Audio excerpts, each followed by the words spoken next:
Sir, एक मामला सामने आया, एक आरोपी को गिरफ्तार किया है। क्या पूरा मामला है और किस तरह से वारदात को अंजाम दे रहा था?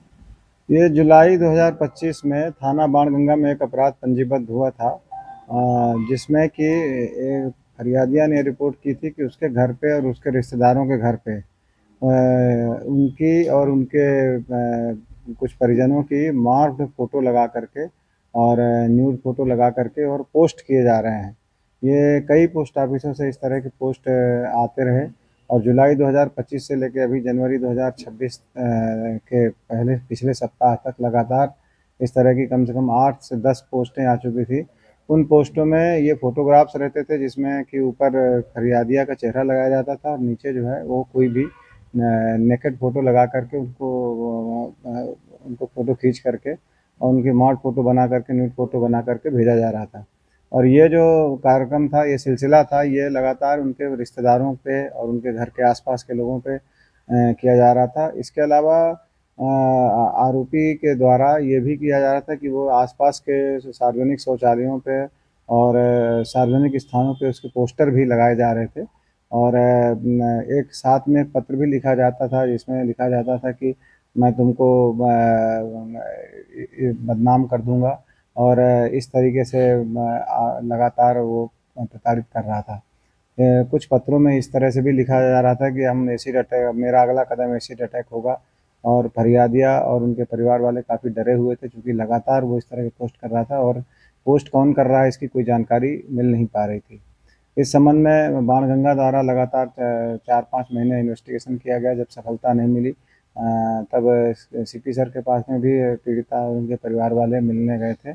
जिस पर से सीपी सर ने क्राइम ब्रांच को इसके अगले इन्वेस्टिगेशन के लिए दिया।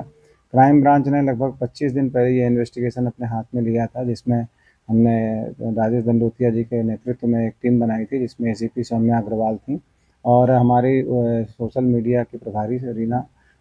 भी साथ में थी और उनकी पूरी टीम ने इस पे काम करना शुरू किया।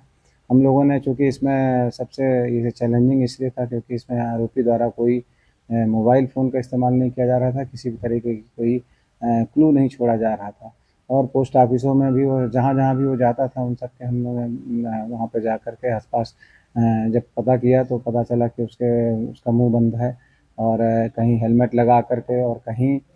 वो अपना जो है मास्क लगा करके वो इस तरह के फ़ोटो और ये सब चीज़ें पोस्ट कर रहा था, इसलिए इसकी जानकारी निकालना काफ़ी कठिन था।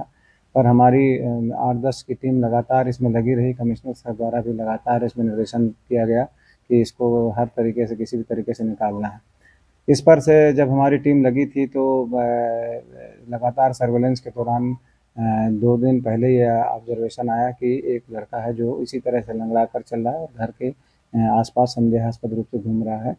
तो हमारी टीम ने उसको तत्काल ही जाकर के उठाया और जब उठा कर के लाए तो उसके कब्जे से उसी तरह का एक मास्क और वो जो पहनी हुई चप्पल थी जो जगहों-जगहों पर सीसीटीवी में भी कैद हुई थी, तो उसी तरह का मिला। तो शंका होने पर इसके घर की जब तलाशी ली गई तो घर में लैपटॉप और उस तरह के पहने हुए कपड़े और उसी तरह के फ़ोटोग्राफ्स के कुछ खाली फ़ोटोग्राफ और कुछ उसमें मॉड फ़ोटोग्राफ्स और कुछ लिखे हुए जो लिखावट जो वो लगातार घर पे भेज रहा था, वो सारी चीज़ें बरामद हुई जिससे बाद में आरोपी को जब ये सब चीज़ें अवगत कराई गई तो आरोपी ने भी इस घटना को स्वीकार किया और फिर उसने जो कहानी बताई वो कहानी के अनुसार ये है कि वो एक मैट्रिमोनियल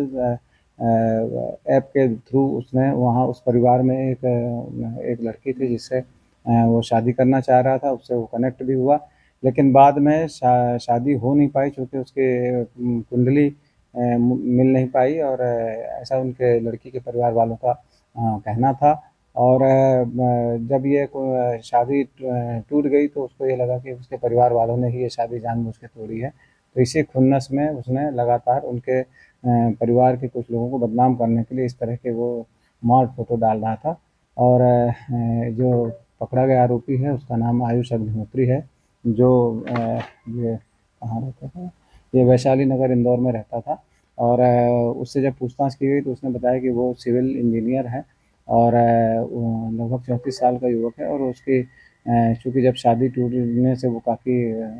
गुस्से में था और उसने लगातार 1-2 बार प्रयास भी किया कि ये शादी संभव हो सके, लेकिन जब ये शादी नहीं हो पाई तो उसने इस तरह के एक टैक्टिस अपनाई। उससे पूछताछ की गई कि इस तरह की वो जो क्रियाकलाप है उसने कैसे इसको सीखा, तो उसका यही कहना था कि क्राइम पेट्रोल जो सीरियल आता है उसको देख करके उसने सारे एहतियात बरते और कहीं भी वो सीसीटीवी कैमरे में ना आना पड़े, तो इसके लिए वो हमेशा हर जगह मास्क लगा रहा था, कहीं हेलमेट लगा रहा था और हर अलग-अलग तरह से वो अपने चेहरे को ढकने की कोशिश किया। और कहीं भी आना-जाना करता था तो अपने साथ में वो कहीं भी मतलब एक साधन से ना जाकर 2-3 साधनों का उपयोग करने की कोशिश कर रहा था। लेकिन इन सब चीज़ों के बावजूद भी क्राइम ब्रांच की टीम कड़ी मशक्कत के बाद इसको ढूँढ करके लाई है और इसमें हमारी टीम राजेश दंडोतिया के नेतृत्व में लगातार लगी रही और फिर ये सफलता मिली। आरोपी को हिरासत में लिया गया है, उससे पूछताछ की जा रही है, उससे और जानकारी ली जा रही है कि उसका बैकग्राउंड क्या है और वो किस तरीके से उसने इस अपराध को अंजाम देने के लिए सोचा। और उसमें जो एसिड अटैक वाली बात थी उसके संबंध में भी तस्दीक की जाएगी। तो उसके संबंध में पुलिस रिमांड लिया जा करके उससे पूछताछ की जा रही है।